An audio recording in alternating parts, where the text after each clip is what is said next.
And welcome back to Heart in Hand. I am your host, Adam Thornton. This is Heart in Hand Extra, your second free show of the week. Joining me for tonight's show, we have Ross Hutton. How are you doing? Oh, it's an absolute pleasure to be on tonight, Adam. Thanks for having me.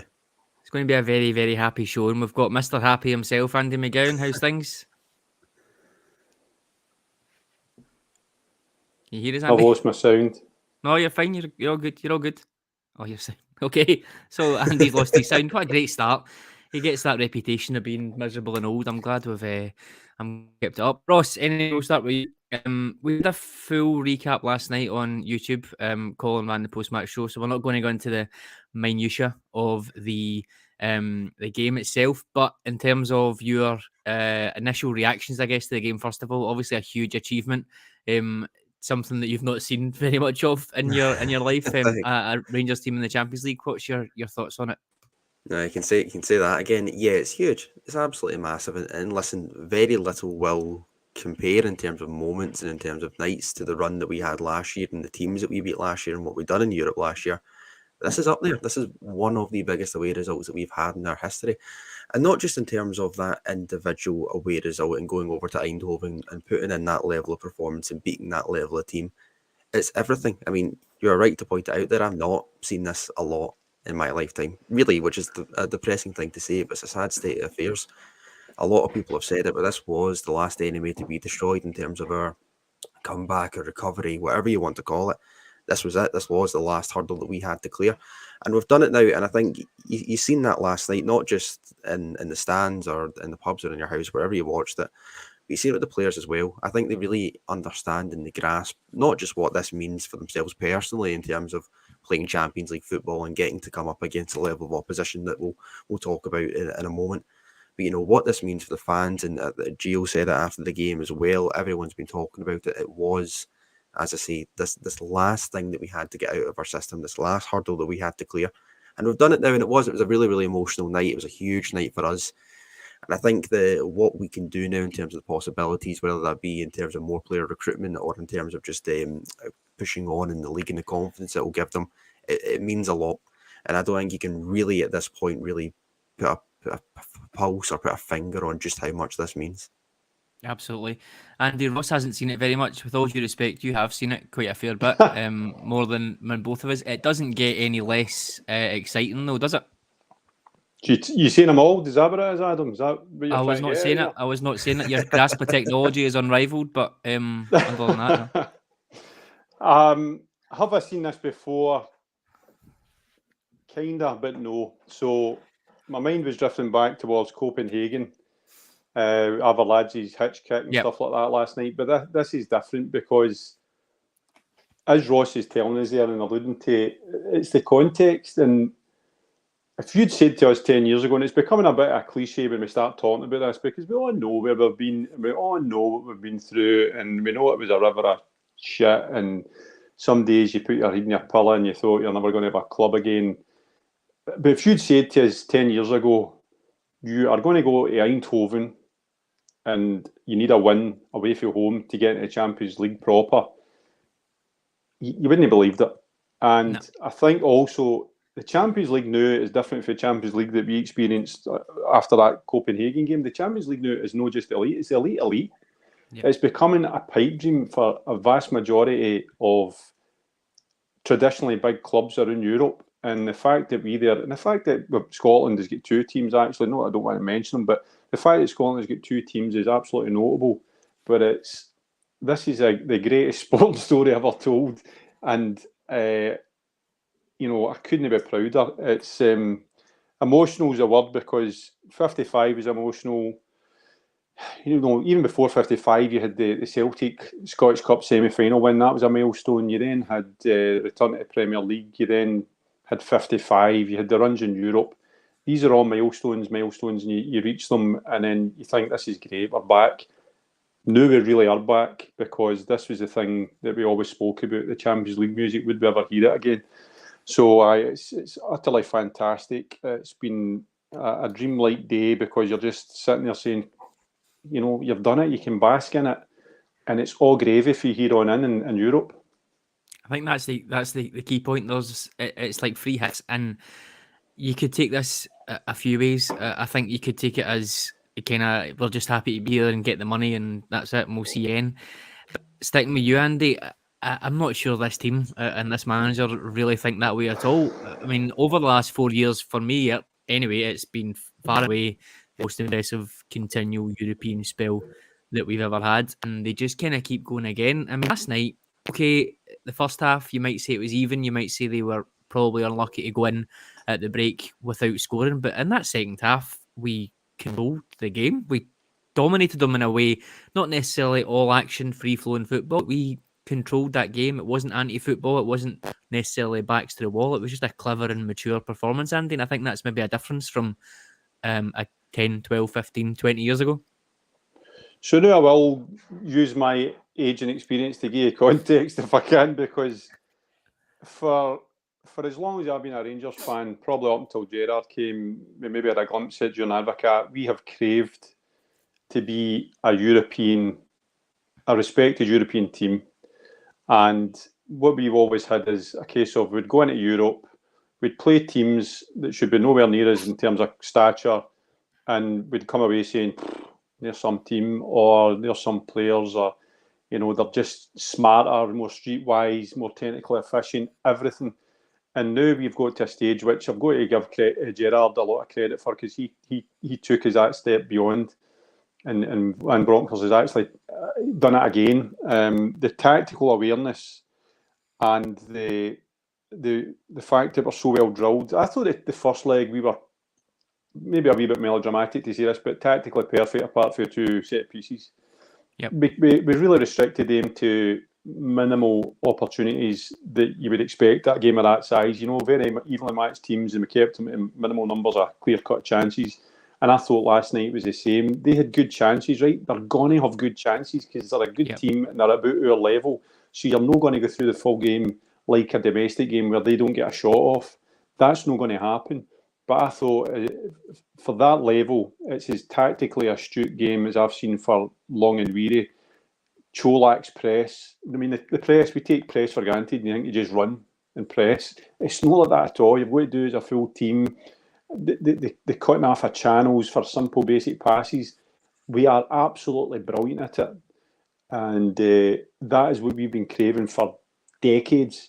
We've not got a proper European team that we can, you know, at least more than hope when you get into ties like this that you've got a chance. We're going into this Champions League group and we're already sitting there thinking, without bravado, I think we're saying, well, you know, we might have a chance against Napoli, we might have a chance against Ajax at home, whereas we've no right to be in that position, to be honest with you, when you think about where we've been, what our resources have been, and how hard it's been to get to this point. No, definitely. I think I said on one of the shows last week, I think it was, in terms of Europa League, we're getting to the final was obviously punching well above our weight, but I don't know, we wouldn't have been in the top earners in the Europa League in terms of turnover. So now we're way down the list. Ross, before we come on to the draws, etc., which is obviously the most exciting part, I do want to talk a little bit more about PSV. What was your take on the game? Andy's point there about the teams getting chances. I think we always overlook that with Rangers. We always want to put blame on our players if a team gets a chance and someone hasn't done something, someone hasn't done this right. We're hypercritical because we've got those high standards, but good teams are always going to get chances, and I think towards the end of that half for PSV, they had a couple of them. Now, half chances, great saves, etc., whatever you want to call them, teams are always going to get them, but I think the key for us is how we withstand that pressure first of all, but then how we bounce back. What were your thoughts on that? Yeah, the reason we're hypercritical is because of those high standards that we have domestically, and we never think we should concede a chance domestically, and God forbid you should ever concede a goal. So that's the reason why. Maybe that doesn't necessarily translate into Europe, like you said. I think when it got to maybe that 40-minute mark last night, I think we were all certainly looking at our group chat, talking to my mates in the pub, we were all screaming for half-time. I think I said in the heat of the moment, I thought we lost the plot because it just seemed to be relentless. Maybe watching it back, it wasn't quite as bad as what it felt in the moment. They were creating chances, like you said, good saves in there, kind of near misses. But in terms of the overall picture of the game, I thought we managed to restrict them really well, especially actually after going ahead. And I think that was my worry when we went ahead, as we seen it last week at Ibrox, where they were able to hit back, albeit through 2 set pieces. I was famously last night very, very nervous every time that we conceded a corner. But I thought our game management towards the end of the game was absolutely tremendous. I thought we managed to see it out incredibly well, barring a few blips, but you're going to have that. I think that notion of good teams are going to create good chances of you is so important with this. We're never, ever going to go away to Eindhoven, play a team of the calibre of PSV, and be able to just completely dominate the game. It's not how this works, not at this level. So you need to have that trade-off between, okay, they're going to create chances, but so did we. I think the agency element of that is so important, because it wasn't just a case of a smash and grab. They didn't dominate us for 90 minutes, and then we managed to score a goal from a good, really, really good press, as Andy mentioned. We had really, really good chances ourselves, despite what Joey Veerman might want to say on the matter. You know, we thoroughly deserved that last night, and to a man, and we might talk about the players. I know he said he didn't want to go into the micro detail of it, but James Sands was excellent. I thought Connor Goldson was a real leader last night. You can see the way that defence had gelled in a relatively short space of time for that partnership in particular, and I think it was a real golden moment for them last night. Absolutely, Andy. We will talk about a couple of the players because we can't. There's lots of comments coming in, most for Tillman and some for Sands. So we'll start with Tillman. You mentioned that press there. Mr. Tommy Boy said in recent weeks, Tillman was unlucky when closing down a keeper. We got a penalty when Kolak was going to close down a keeper, and then the winner last night. That one to me, and Gio mentioned it in his post-match, that to me was a pretty clear pressing trigger of how you want to play. You don't necessarily need pace up there to press. We've seen Kolak isn't lightning quick. Tillman is quick but not rapid, but they just pressed quite intelligently. That's the 60th minute, and Cholak as a lone target man is still going to press down a ball, and Tillman has shown that quickness and speed of thought to get in. That to me summed up exactly what we've been saying. Tactically perfect, pick your moment. You don't need to go all out action, just pick your moment, and when it comes you want to bury it. And I thought Tillman in the second half was really impressive, and he made this goal by his quick thinking. He did. I think he's going to be a superstar, to be quite honest with you, and he'll go beyond Rangers. Unfortunately, I know that sounds pessimistic, but I think we'll reap massive rewards from him, either on the park or off the park, or both, hopefully. But that press, just for a second, and I know you're the tactical genius, Adam, but it's not just about the two guys, Cholak and Tillman. It's about the fact that we are very good at closing off the channels, and it doesn't mean that you need to block. It's actually just occupying a space. Kamara is excellent at it, and I like him on that right channel. He used to do it at Parkhead all the time. We would put him there, and it totally close off their fullback. Frimpong it would have been at that point. So we do that.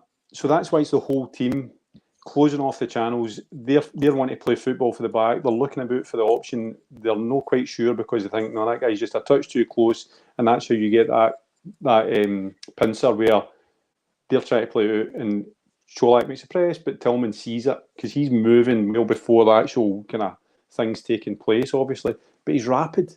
He's 6'2" and he's fast with the ball, and he's done that a couple of times, as Tommy Boy says. And we don't get an opportunity to do that too much in the domestic game. A, because I know a lot of teams will try to play out for the back. And B, we're just, it's 10 men behind the ball and that kind of stuff. So that is why we're seeing a wee bit more joy from that kind of movement in Europe as opposed to domestically. But it doesn't happen by accident. That's I wouldn't say hours on the training part. It's probably hours in the video analysis, getting the message across, and then the shape on the park. So Dave Voss, I think, is an unsung hero because I think he's made a massive difference since he came in last season. I think in Europe you'd seen what Van Bronckhorst could do in Europe. So what would that have been? What was the first game he had? Sparta Prague. Sparta, then Red Star, and then I think at that point Voss had come in, and I think we were sharper tactically. And I think Voss's influence on the training field is, well, we used to talk about Beale. I like Beale, I thought he was great, but compared to the Voss and Van Bronckhorst, he's pretty one-dimensional. But you might want to tear my head off for saying that, Adam. I think it's an interesting one because, like you said, in those games in Europe, they seem to love that tactical battle. Whether it's Voss, whether it's Van Bronckhorst, whether it's a lot of them, just this two-leg thing. Van Bronckhorst has said loads of times, get the first leg out the way, we'll see what the team's like, and then we'll go and do something in the second leg and we know them a bit better. So they seem to take it on a case-by-case basis more. There seems to be less of a philosophy or a playing style or a way of playing every single game. Can work, very flexible, can be great, as we've seen domestically. Maybe it doesn't win you leagues, but we'll wait and see how things are going. Andy, your sound's still a wee bit crackly. Do you want to jump off and jump back on again? I will I'll do it. chat through with Ross. No Ross, the worries. other one that is coming in is comments for James Sands. Obviously, now when Sands came in, it was very unheralded. Just a loan signing, 18 months from New York when he was only 21 at the time. Last year he came in. He didn't necessarily do much wrong. I think he had a few dodgy games, but overall he was fine. Didn't get much minutes. He came on in the Europa League final and didn't look out of place. But this season, whether it's because of the injuries to Davies and Suter, or just by coming into the team, he just looks so much more assured. When I think it was mooted that the loan to buy fee is, I think it was $6 million, so whether that's £4.5 million, I think most people were aghast and said absolutely no chance. I'm not sure that's looking ridiculous now. It's maybe still a little bit high, but if he continues in the same vein, I think that could end up being a pretty decent bit of business. Yeah, I'm going to enjoy this conversation quite a lot. Yeah, it's not something you'd maybe see on the regular, that 18 months loan to buy deal, but there's a reason why we opted to do it, because why wouldn't you? For any club, for any player, why wouldn't you? If you have that option to try before you buy, you'd be mad not to take it. And you're seeing the benefits of it now. And that's why I never really understood the criticism of James Sands for that first 6 months. When he's came as a really young guy to a foreign country, I know the cultures are similar, but come on, he's moved across the ocean into Scotland to this massive club in this really, really intense environment. It's always going to take players time to find their feet. And we're seeing that across the board. It took Lundstram a wee while to find his feet. Took James Sands, although he done nothing wrong, a wee while to find his feet. Maybe give Matondo in that boat as well, take him a wee while to find his feet. That's natural, they're human beings. This was always going to be the season you would get a proper look at him. I think the real debate was about where Gio would see James Sands, really, because we know he's versatile, we know he can play in midfield, centre-back. He did play a wee bit of right-back, although that's not going to happen at Rangers quite clearly. I think that was the real kind of talking point with him, just where does he actually fit into the team? And I think really when Ben Davies came in as well, you were thinking, okay, maybe that centre-back pairing is going to be shored up. It's going to be Goldson and Ben Davies. Listen, he'll play, but it's going to take a lot to remove that shirt from James Sands because it is his now. And I think the level of development and the speed of his development over the summer into the centre-half that we've seen play last night and play so assured last night, it's remarkable. Is it remarkable? Maybe, because we've seen Gio do it with Calvin Bassey as well, and the speed of his development and the pace of his development and the acceleration into a centre back. So it's not as though he doesn't have previous for it. But I think this is a real breakout season for James Sands in terms of what we can get from him in the future. You're right, that figure does seem on the high side for a player of his ability, but I don't think we've hit his ceiling yet. We're talking sitting here about now and that acceleration of his growth, like I said. That's only going to go higher for me. I don't really see where it stops. It's really, really exciting going forward, and I'm really, really happy about it. It's funny because Gio seems to have some sort of magic touch for the left centre halves because you couldn't get two polar opposite players in Bassey and Sands in terms of their physicality, in terms of how they play, in terms of their approach to the game. But he's turning both of them into pretty decent left centre halves, which is interesting.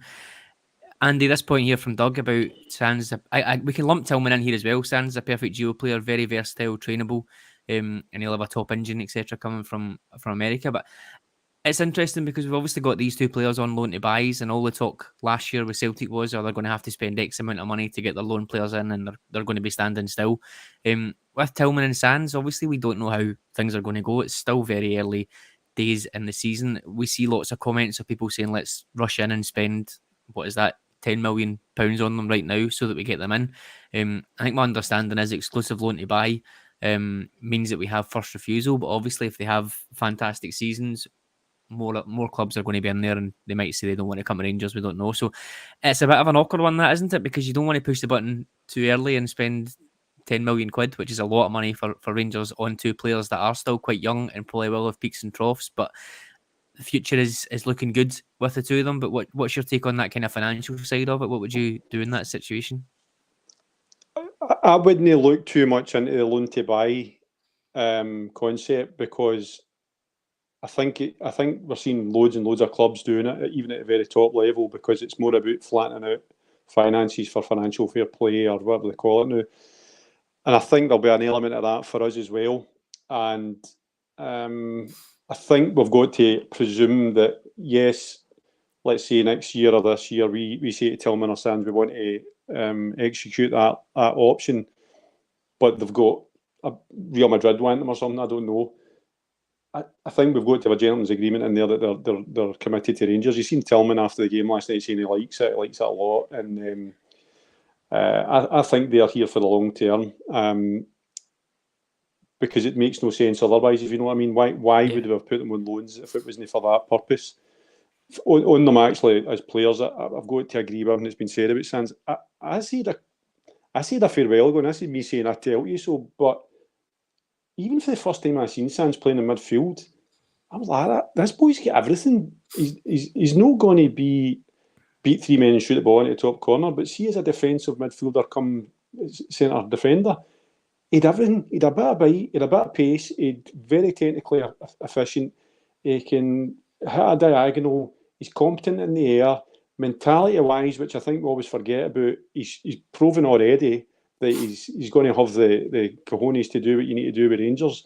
And Tillman coming for a stable at Bayern Munich, you've got to presume has got elements of that as well. But he's the one I'm really excited about, because you know when you see a player and you're like, you can just tell somebody's class. We've seen it when good teams come to Ibrox, and you think about Riquelme and all these kind of stuff. And I'm not quoting him in the same category, but it's the eye test. You can look at stats all you want, but sometimes you see a player and you're like, they're liquid silk, right? Arteta was one, right? He first came and I'm like, this guy's brilliant. The way they move the ball, everything about them. He's got that. This ability to, the wee flicks he does, the back heels he does, it's almost instinctive. And he's got that. He's got dribbling ability. I think he's got an eye for goal. And I think his stature is going to help him, especially in Scotland, because I think he's going to become a bit of I wouldn't say a beast, but I think once he gets up to the physicality of Scottish football, he'll be transformed into a player that can play anywhere, including England. So I don't like to build players up, as you can tell, but this guy's going to be the best player in the world. Okay, let's move on then to the big news of the day then, Ross. Obviously, the Champions League draw was at the horrific time of 5 o'clock UK time, which meant a long wait during the day for it. It was quite nervy running through the draw, I have to say, especially when it got down to those last two pots, and it could have either been Barcelona, Bayern Munich, Inter Milan, or the pot that we got, which is Ajax, Liverpool, and Napoli. I have to say, I'm pretty excited by this. We've got the big glamour game, if you like, in Liverpool. You could probably argue Ajax is in there as well.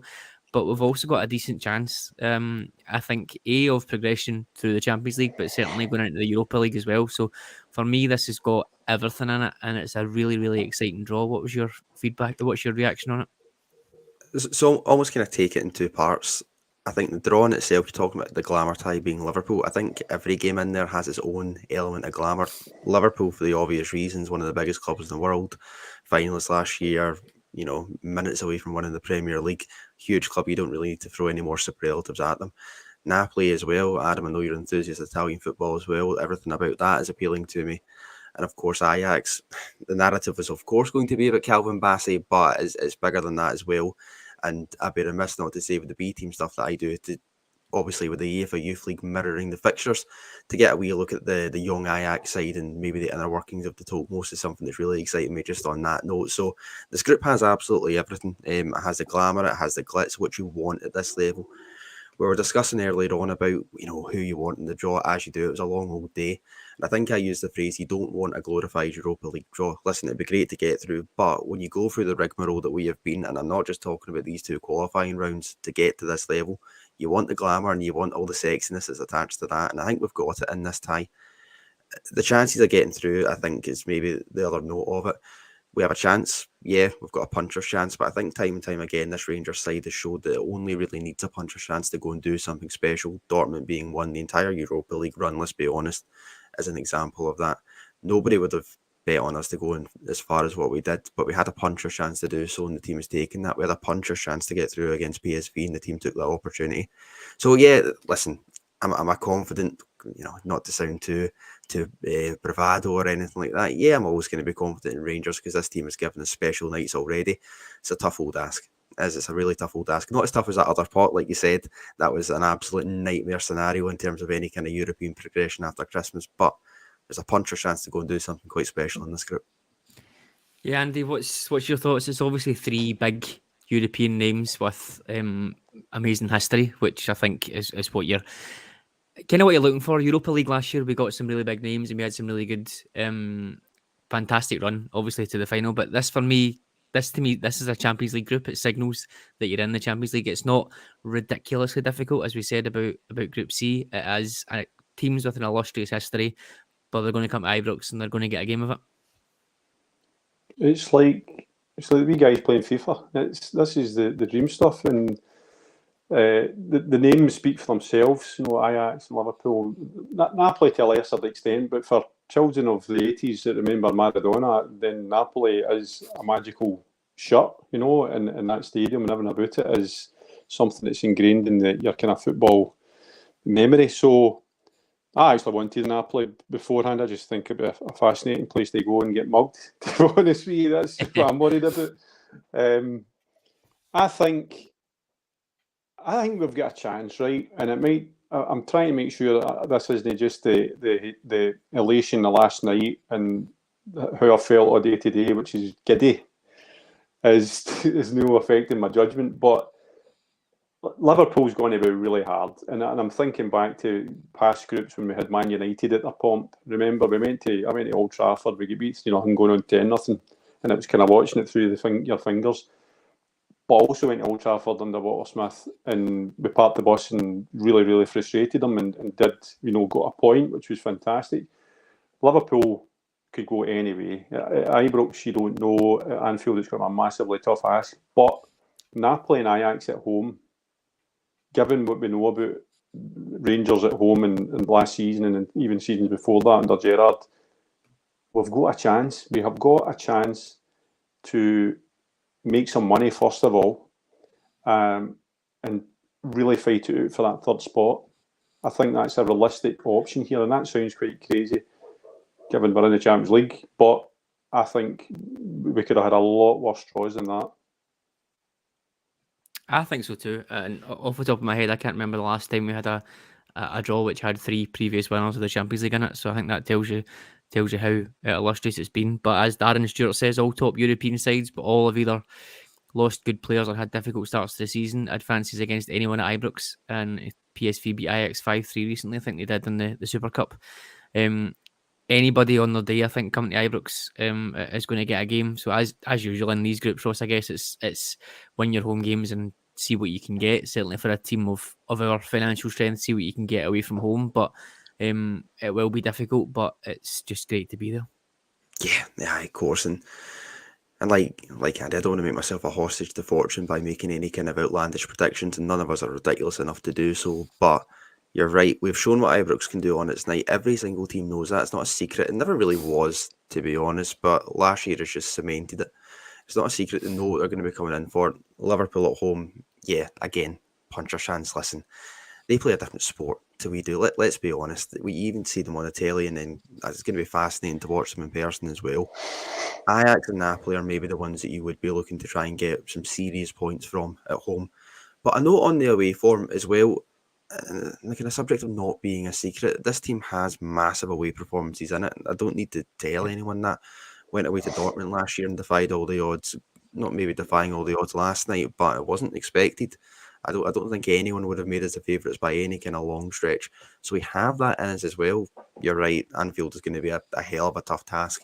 But travelling over to Napoli and obviously to Amsterdam as well, it's not undoable. You know what I mean? We can go over there and put in a level of performance that can maybe see us take points away from home. And that's always going to be the bonus. But we do need to have 3 absolutely massive performances at Ibrox if we are to have any kind of hope whatsoever of managing to get out of this group and having European football after Christmas.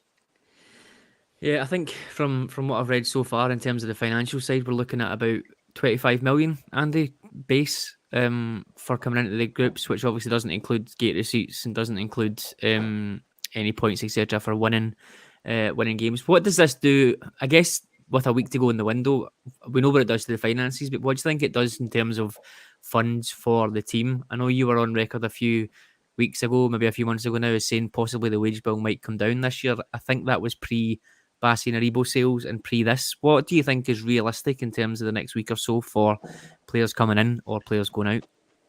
First of all, I'm never on the record. Don't start that, Pash. Don't quote me ever. Everything is flexible. I think it's about €22 million guaranteed. And then we've got gate receipts, which I can't convert euros. I can't remember what the conversion rate is. But you've then got, so you've got another roughly 6 million minus costs for the gates. And then anything you get in points, which I think it's about €280,000 per point. So it's a lot of money. It's an incremental increase, exponential increase on what we were due if we just stuck in Europa. What it does for the finances is you can put on the record for this one, Adam. I've previously said that it would be rocket fuel for our finances. I'll probably roll that back a wee bit now because we got an injection for the Bassi and parts and even the Gerrard money to a lesser extent. So I've kind of lost track.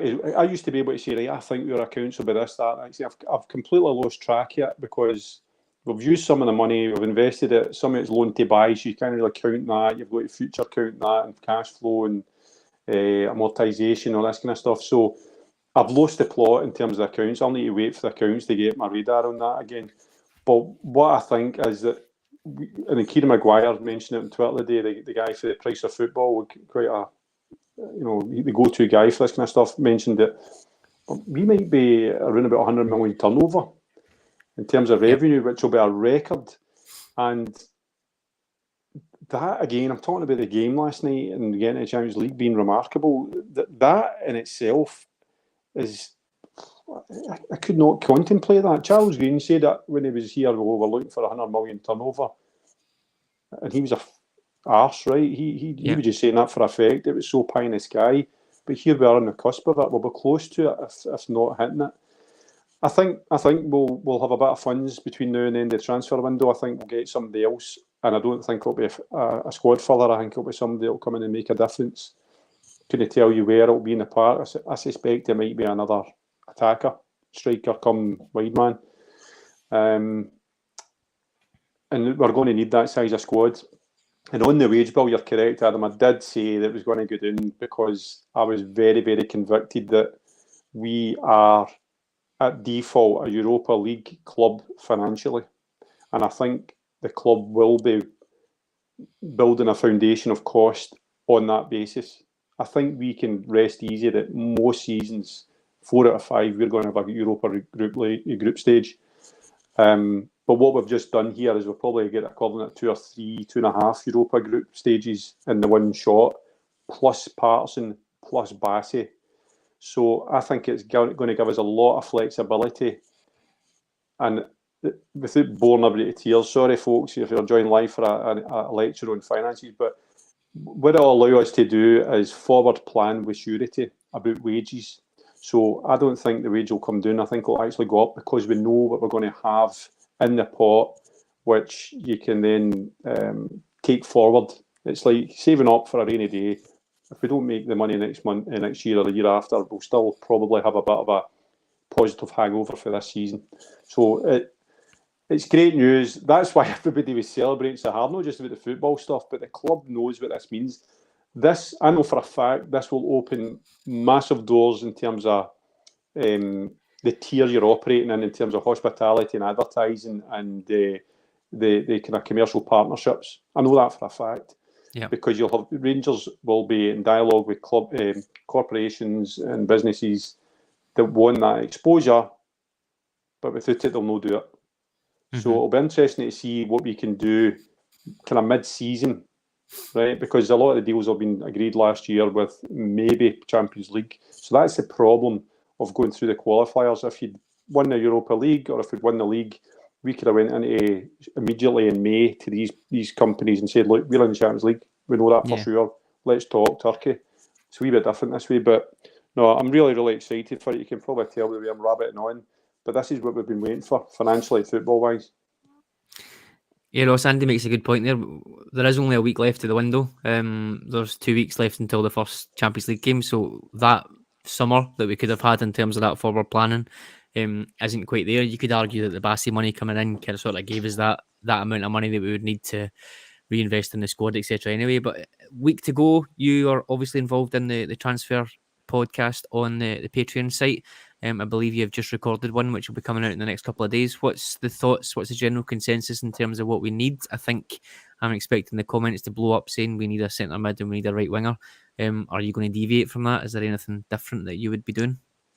I think the usual topic of conversation we had on the show, not to give it away, was about the need for another central midfielder. Although I can see the logic in bringing in another attacking forward as well. We don't really know where we stand on Alfredo Morelos at this moment in time. That does seem a wee bit up in the air and a wee bit strange, so there is that element of it as well. Kamar Roof does seem, according to social media, to be getting back to fitness, but hardly reliable as much as I do really like him. So there is maybe room for and scope for another attacking forward in there, or another striker, possibly. We don't know, remains to be seen. I think the big area that a lot of people would be looking at is that central midfield area, and another kind of quality signing just to elevate us to that next level in that position. Maybe the missing piece of the jigsaw for this team, Adam, I don't know, you might, as Andy said earlier on, tear my head off for that, I'm not entirely sure. But for me, and a tactical layman compared to yourself, it does really seem like maybe that one piece that you can maybe do with a wee bit more, just that upgrade to take us to that next level, not just for the Champions League, but domestically too. And listen, you're right, ideally we would have been able to go and make that kind of signing, or at least put the wheels in motion for it earlier on in the window. Of course, Celtic had that luxury. I don't really want to mention them, but they did be able to do that, bringing in Carter Vickers and Jota. We've had to wait a while longer to be able to do that, but we're in the position to do it now. And the window, players looking to move. It's the last week of it. We know what transfers are like, especially as you do get to the tail end and get to deadline day. So, yeah, I'm excited to see what happens. I think we will go out and make that marquee signing that was spoken about, possibly midfield, possibly on the right. I'm not entirely sure. I'll tell you what we should do, Adam. We should spend £2 million in disco lights just for fucking laughs. We can afford it now. Absolutely. Let's go for it. Let's get to.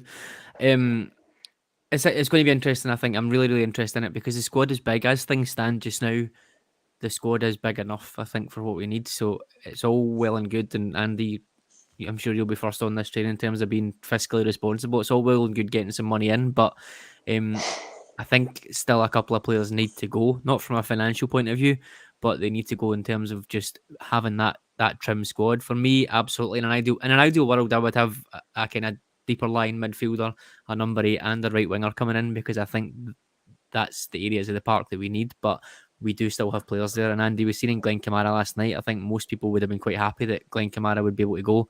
If it was going to be 6, 8, 10 million quid, get him out the door, he doesn't fit, is what we've heard for the last couple of weeks. But his performance last night just shows us that, again, we have players that are capable of coming in and giving us these big performances. So it's whether or not we can get through a full season with having players coming in very specific circumstances and doing a great job and then maybe disappearing for a couple of weeks. It's quite a conundrum.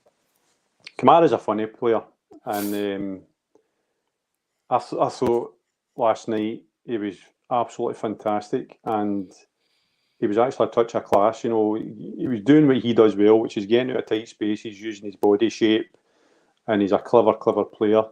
Van Bronckhorst, if we go back to when Van Bronckhorst came in, he showed a tremendous amount of faith in Kamara straight away, because he basically made him his central figure in terms of setup. If you remember, he made him Number 6.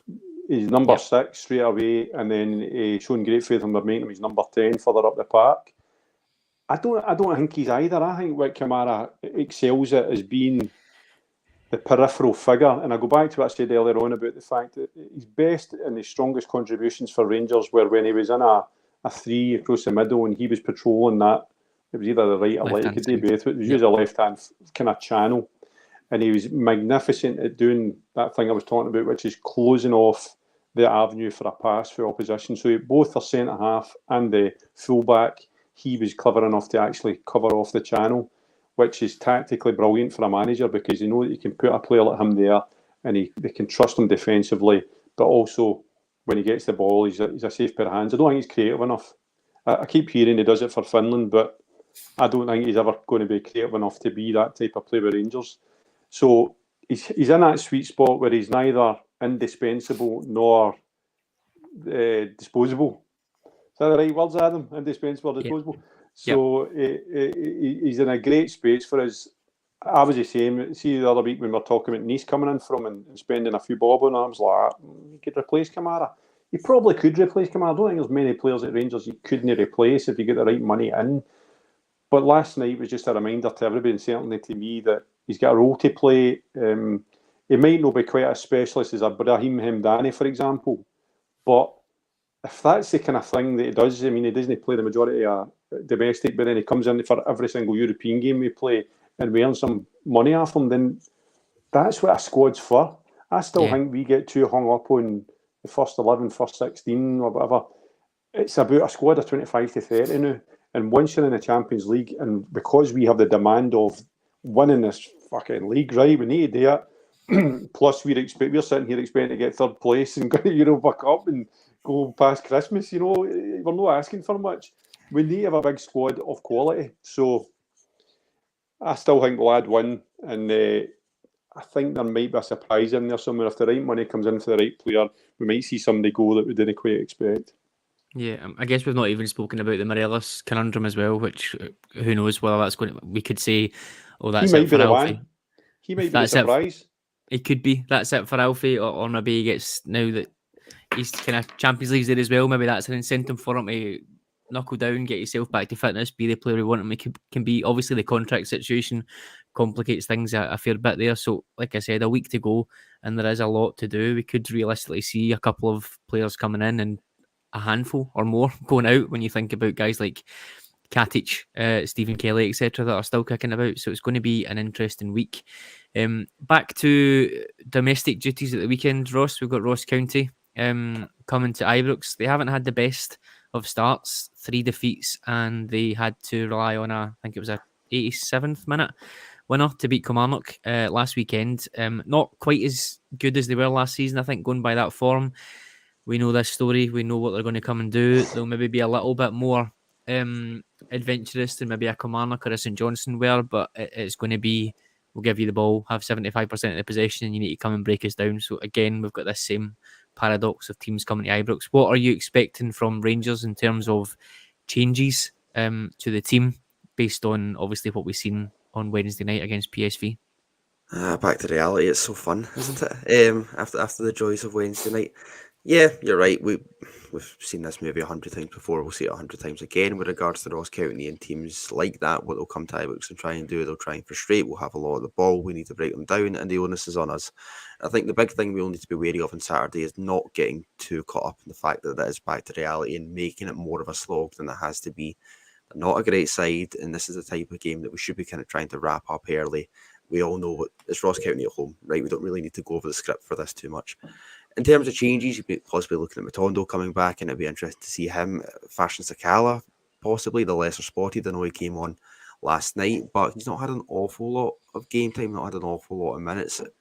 He's maybe one, possibly, in the note of transfers. If a decent offer came in, he could see him leaving. Doesn't seem to be part of Gio's plans too much, but he's maybe one that you could come in. You'd be looking at giving Ridvan Yilmaz more minutes. Maybe looking at changing up the defence as well. This is the kind of game where you should be looking to use that massive squad that Andy's talking about to try and get people fit and try and give them minutes. Stephen Davis might come back into the fold, I'm not sure. Yilmaz is the one that I really want to be seen against Ross County on Saturday, because we know the level of talent that the boy has. We've spent an awful lot of money on him, not seen an awful lot of him yet, and it's the perfect game between now and Tuesday against Queen of the South to try and get those minutes in the legs and try and get him up to match sharpness. I thought Barisic was perfectly fine last night. I thought he had a really good game, actually, in all things considered. But you don't pay that amount of money for a player to then not have him start games and be in your first 11, not to get too hung up on it. So he's probably the big one I'll be looking at for Saturday, with those other changes to the attack probably in there as well. Yeah, I think Andy Ross has nailed it there. It's going to be one of these type of games, as we know. Yilmaz for me is the key point, especially with these two games coming up. We need to get him integrated into the team. I've got no problems with Barisic. I think he's been fine, but for how I think Van Bronckhorst wants to play, I think getting Yilmaz integrated as best we can is key, especially because after these two games, it's pretty conceivable that it could be Celtic away and Liverpool away the next two after that, and you don't really want to be throwing someone into those type of games. So for me, I think it's difficult to predict, Andy, what Van Bronckhorst is going to do in terms of tactics, in terms of personnel. But that's the one thing for me. I think we need to see Yilmaz in these next 2 games just to see how he does, get him involved, get him integrated, because we've spent a fair bit of money on him. See, I'm not convinced that'll happen. Sorry to disagree, I might be completely wrong. I think we'll see him bled into the team. Because I think it will fundamentally change the way we play. He was 20 yards further up the park when he played against, was it Kilmarnock he played against? Kilmarnock, yeah. It was at least 20 yards further up the park than Barisic starts. And you know, Adam, you're Mr. Tactics, you know that changes the way other people have to behave in the team, especially the midfielders. And I also was quite shocked at his size. I think it might be a bit of an ask for him to come in and become your first choice left back or compete with Barisic, genuinely compete with Barisic right now. I think we're going to see the best of him later on in the year, potentially even next year. And I think he's been signed for that purpose. Now, I might be completely wrong here, right? But I think we're at a stage as a club now that just because we paid $3.5 million plus options for him, it doesn't necessarily mean that he's a starter. Yeah. And I think it might be continuity, succession planning, which is Ross Wilson's remit. If you want to tell me what his job is at succession planning for a 29-year-old or 30-year-old Borna Barisic. So I'd quite like to see him. I want to see what the boys made it because it looks exciting. I think about a genuine wing back, which I was going to say we've not had, but we've got James Tavernier. That'd be a stupid thing to say. But he's going to be a different type of left back than Barisic. So I don't know. I think you might see him still on the bench. And given that as you've rightly said, we've got Celtic, then Liverpool potentially. Celtic is the thing, but I don't think we bring the young boy in after 1.5 games in the Scottish Premier League into that atmosphere, and especially the way they play, because I don't know how he is defensively. So I don't know enough about the boy. I'm being totally unfair, but my gut is telling me that I think we'll be seeing, because Barisic had a kick up the arse because just the very presence of Yilmaz, he's risen to the challenge. He's been excellent for most of this season. One of our better performers overall, and he's contributed greatly. So that sometimes can be a good reason for signing a player if you get the best out the incumbent. 100%. I think you could be spot on. We think a couple of years ago we spent $2.5 million on Cedric Eaton as a backup striker. It's not inconceivable that we've moved on to $3.5 million. We'll have some bargains in there as well. Like we said, Lawrence coming in and being a first pick, Cholak coming in at 1.8 million. You buying Yilmaz, it was always buying potential. We hoped it would be buying potential, but also buying someone who can come in and contribute right away. But maybe it isn't. We don't know. You're right. Ross Wilson's main job is succession planning, 100%. So we'll have to wait and see how it goes. But I would hope at least Queen of the South we can get him in and get him a full 90 minutes for the first time. One thing Adam, I think we do. They could give you 90 minutes against Queen of the South, mate, left back. So. Not with my bad back. But, you've got a bad back. Sorry.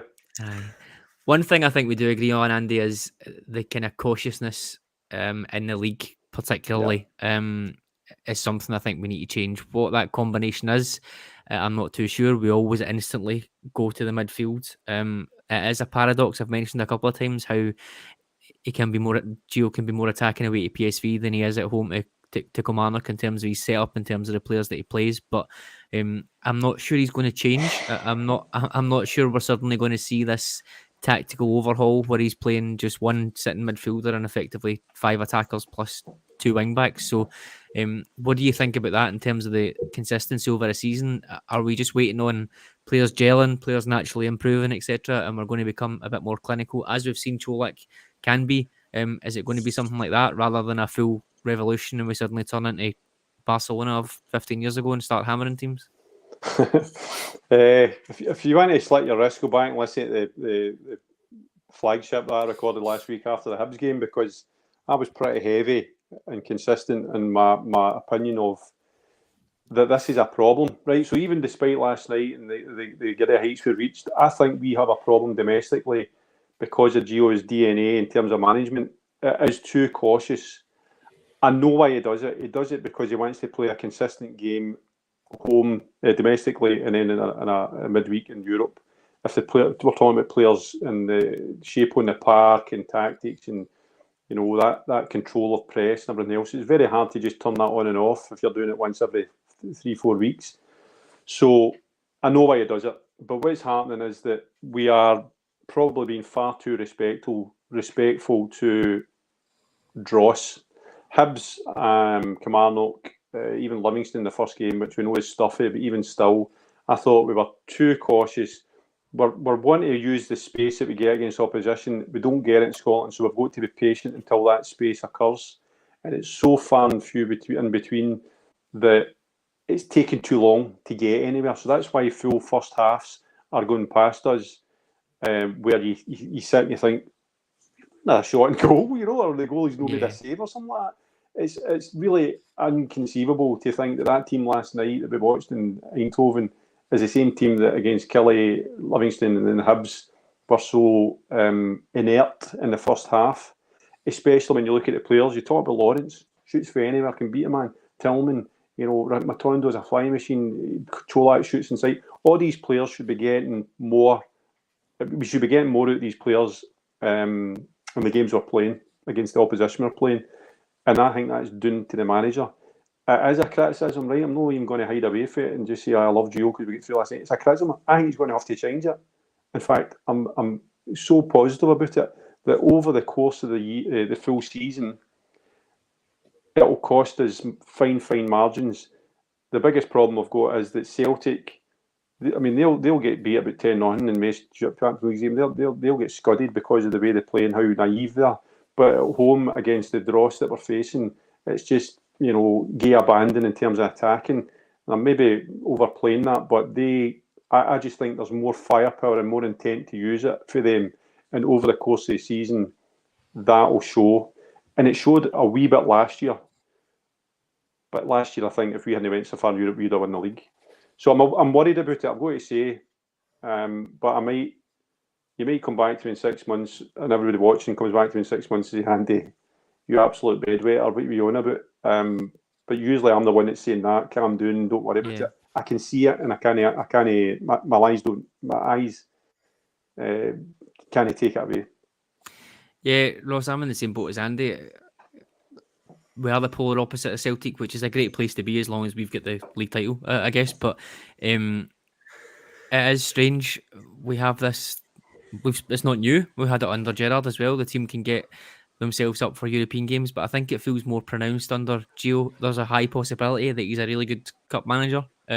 He can take a team to another team, he can figure that team out and he can find a way to beat them, sort of regardless of their level. But maybe just this monotony of constantly having to fix the same problem over and over again isn't really something. It was a complaint at Feyenoord as well. I think he did win the league in one season, but it was a complaint with some of their fans too, that maybe over the course of a season his football possibly wasn't as venturous enough to win leagues. The flip side of that is I don't think Feyenoord were very good in Europe, so at least we've got that side of it, which we can be very thankful for. But it is something, I agree with Andy, I think it's something that we need to fix, whether that is players coming into the team, players finding form, players just getting in sync with each other in terms of the new players.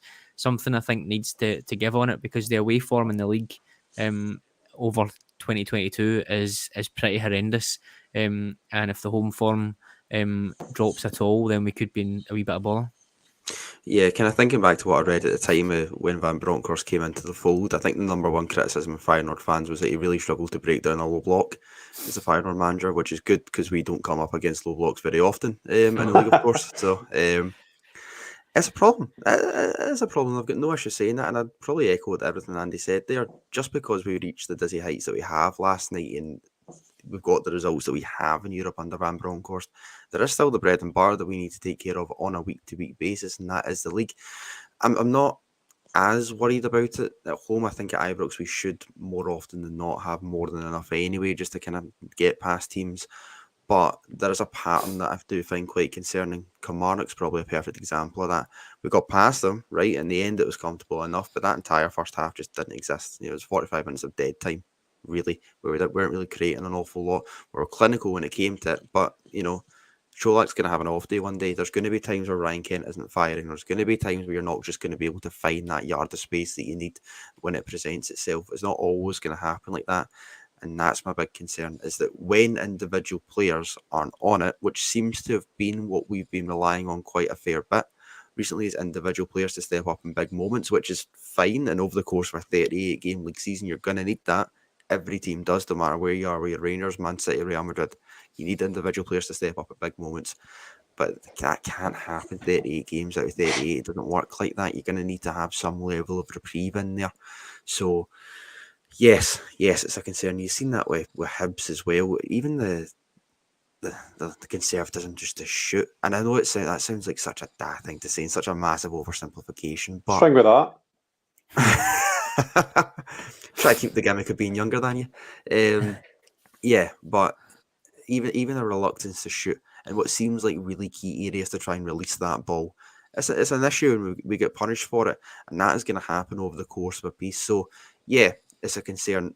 Listen, it shouldn't be too much of a concern against Ross County the weekend, but there's a bigger picture that we need to look at here, and at some point we need to bin that handbrake.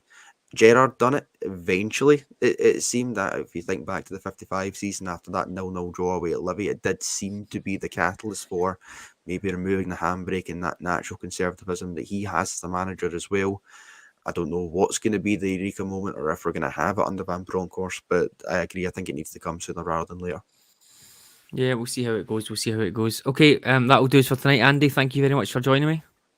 Thank you very much for having me on. I'll put a light on at least as if I've had a power cut. No, I got that. Candle. I got to that situation last night. I think that's us. We're only going to get darker. I'm going to need to get spotlights in here or something.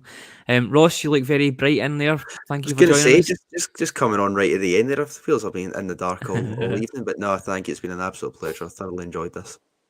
And once again, thank you all for joining us. It is 2 nights in a row, and it is much appreciated. If you are coming to Dunfermline tomorrow, you'll see myself, Martin, and David on stage with Kevin Thompson. Please come and say hello before or after the show. If not, we will speak to you all next week. Just a final reminder, if you aren't signed up on Patreon, you can do at heartandhand.co.uk/Patreon. Up to 5 shows a day for as little as $1.99 a month. So please come and join us over there. Okay, thank you all for listening or watching. It's been a pleasure, and we'll speak to you soon.